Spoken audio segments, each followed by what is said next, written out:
ప్రియమైన మీడియా మిత్రులకి ఈరోజు ఆర్ట్స్ కాలేజ్ ప్రాంగణంలో విద్యార్థులు, అధ్యాపకులు, నాన్ టీచింగ్ స్టాఫ్ వాళ్ళ ఆధ్వర్యంలో ఈ పోస్టర్ ఆవిష్కరణ చేస్తూ ఉన్నాం.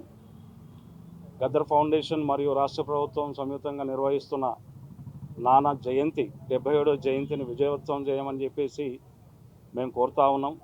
ఉదయం 11 గంటల నుంచే ఈ కార్యక్రమాన్ని ప్రారంభిస్తున్నాము.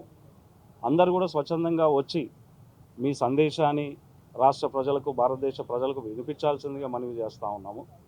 ముఖ్యంగా వర్ధంతికి ఎక్కువ సమయం వేయలేకపోయాము. ఇప్పుడు అందుకే ఉదయం 11 గంటలకే స్టార్ట్ చేస్తున్నాము. ఉదయం 11 గంటలకు సాంస్కృతిక కార్యక్రమాలతో మొదలవుతాయి. వచ్చే సంఘాలు, ప్రజలు, వివిధ రాజకీయ నాయకులు, ప్రజాపక్షం నుంచి వచ్చే ప్రజలు వీళ్ళందరూ కూడా వాళ్ళ సందేశాన్ని ఇస్తారు. కావున ఈ ఉస్మానియా యూనివర్సిటీకి ఒక గొప్ప చరిత్ర ఉంది. నానా విద్యార్థులతో, ఇక్కడ ఉన్న ప్రొఫెసర్లతో అనేక ఉద్యమాల్లో వీళ్ళతో మమేకమై ఉన్నారు.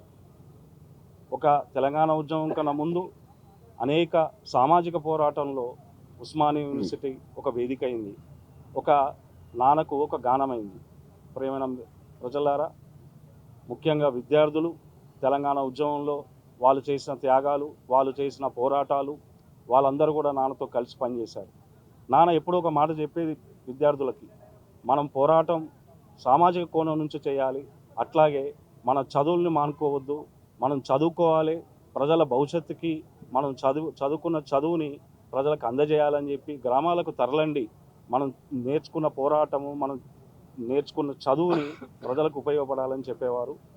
ఆ స్ఫూర్తితో ఈరోజు ఉస్మానియా ఆర్ట్స్ కాలేజీగా మేము ఈ పోస్టర్ ఆవిష్కరణ విద్యార్థులు, teaching staff and non teaching staff మధ్యలో మేము విడుదల చేయడం జరిగింది. ఈ సభను విజయవంతం చేయాల్సిందిగా ఉస్మానియా యూనివర్సిటీ ప్రొఫెసర్లని, విద్యార్థులని, పూర్వ విద్యార్థులని అందరినీ మేము ప్రారంభిస్తాం.